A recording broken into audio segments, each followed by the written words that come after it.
That's right, living environment fans, fanatics, and friends.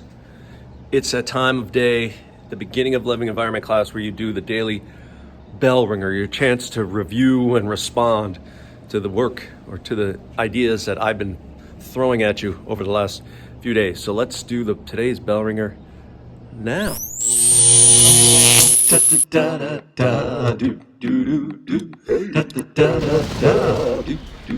All right. Hey now. Mr. Kovacs class. It's Mr. Kovacs class. You might learn a ton. It's Mr. Kovacs class. It's interesting too. It's Mr. Kovacs class. And he's super cool. It's Mr. Kovacs class. Hey, look, it's one of those things. That's right. What do we call those things again?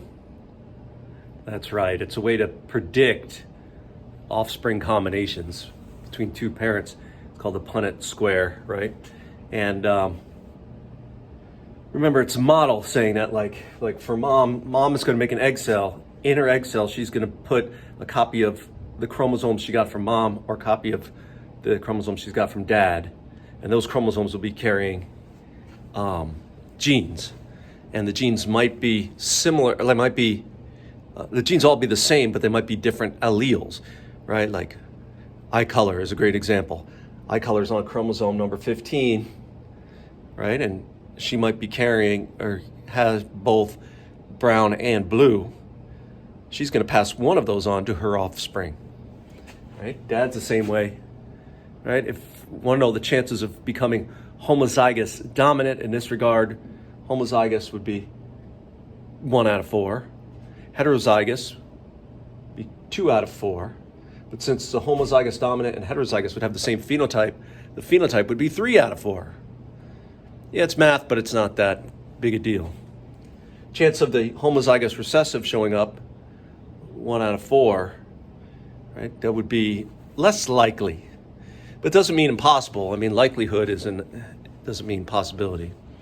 And then yesterday, of course, I introduced you to the infamous allele of death.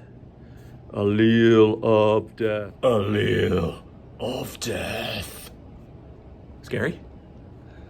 No, it's not that scary. I mean, technically, all alleles are alleles of death because eventually that's one of the things that happens when you're alive is you will stop being so. But yesterday I mentioned that there's some alleles that if you're born with them and their phenotype is manifest, then that can lead to struggles that are often lethal. So we call those lethal alleles, or I call them the allele of death.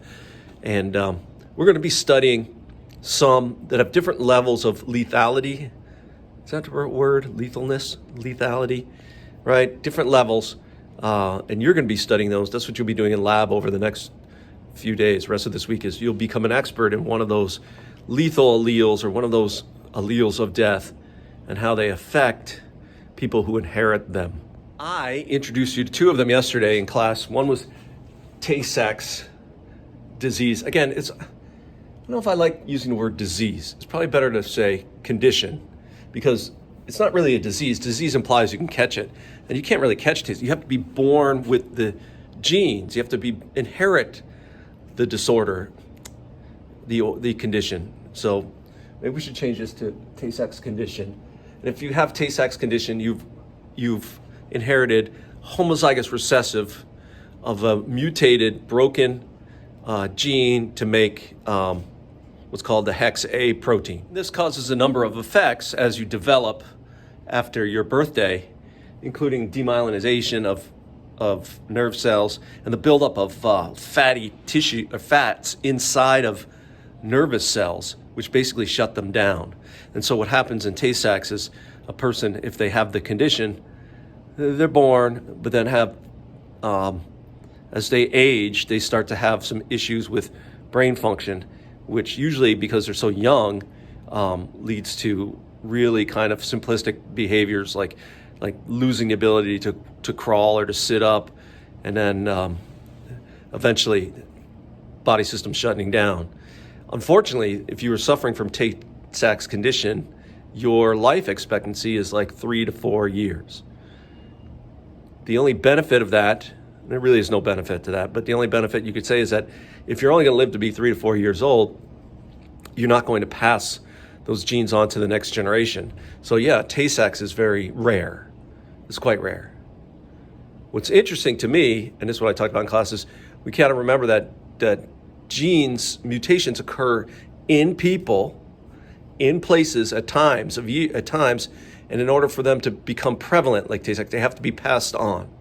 So they have to happen in your germ cells. They have to happen in your reproductive cells. Tay-Sachs is a really interesting condition because we know it occurred to mutation, 20,000 years ago, somewhere in what is Central Europe, right? And of course, one of the things that I've tried to impress upon you is that throughout most of human history, people tended to marry and have offspring with people that they lived near, right? Like you live somebody from the next town over. It's only been recently that people have been able to travel long distances relatively easily. And so it's not a surprise, therefore, that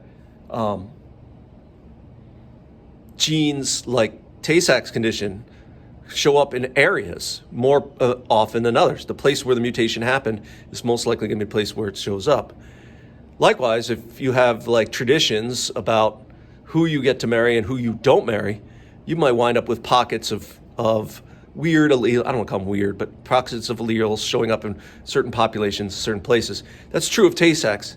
Tay-Sachs is definitely started in Central Europe, and then the folks that were first afflicted with Tay-Sachs, were first showed it up, they were forced out of where they lived multiple times over the course of history. So that now you find pockets of Tay-Sachs in the places where these people had to move to escape persecution, mostly in the form of religious persecution. All right? So you find pockets of Tay-Sachs in Montreal and Quebec, pockets of Tay-Sachs down in the Cajun regions of Louisiana, right? Pockets in different places, which has you can trace the history of the disorder to also the history of the people that were afflicted with it. Just interesting stuff. Science always is interesting to me when you think of it as a social study. Second allele of death that I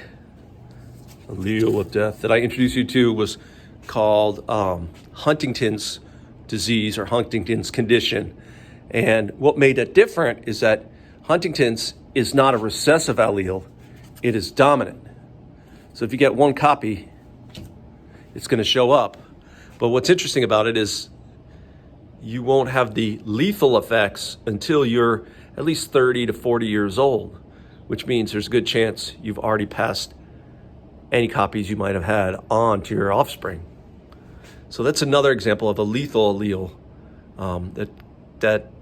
and it's interesting how and to whom it gets passed. And so what we're going to do in lab over the next couple of days, you have a lab today, you'll start in the rest of the class, we're going to talk about other kinds of linkage of genes, mostly that are linked to different chromosomes. But if you have lab, we're going to start researching some of these lethal alleles, some of these genetic conditions, and try to figure out how are they passed on, where did they start, what kinds of people are most likely to be affected. If you're affected, how do you possibly survive with them, or can you? And those are the questions we're going to answer in this little mini project. Wow, I've gone on way too long. Time for you to do your thing.